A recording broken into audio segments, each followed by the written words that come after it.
Committee hearing resumes. Mr. Chairman. Mr. Chair, Mr. Chair. Mr. Chair. May I be allowed? Yes, Madam Vice Yes. President. you need to reconsider that extension of your detention. It was illegal in the first place. You asked the President why he accepted the resignation. Do not ask due process. Mr. Chairman. Mr. Chair, Yes, Congressman Paduano. Congressman Nakop. Mr. Chair, Madam Vice President, if you have any question insofar as the actions of this committee are concerned, I think the proper remedy is for you to go to the court. Sir, I will go to court.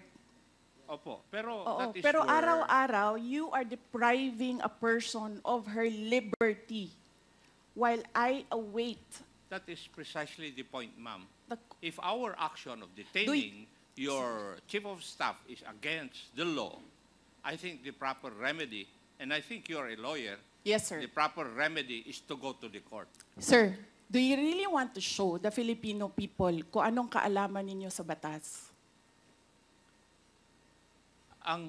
Ang sinasabi ko lang po ay sundin Oo. po natin yung batas Kaya dito nga, sa sir, House. sundin natin yung Kasi batas. nandito po kayo dito sa bahay ng Kongreso. Yes, sir. Sundin natin yung batas.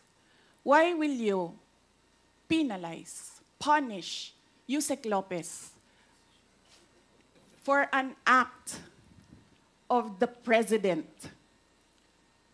Madam Vice President, that is the decision of the committee as a whole. Sana po respetuhin po ninyo.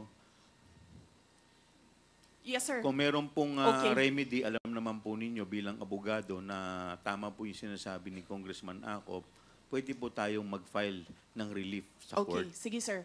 Tinutulungan ko lang kayo, sir, kasi napapahiya ang Pilipinas. Ganito ba ang House of Representatives? Tinutulungan ko lang kayo. Maraming salamat po, Madam Vice President.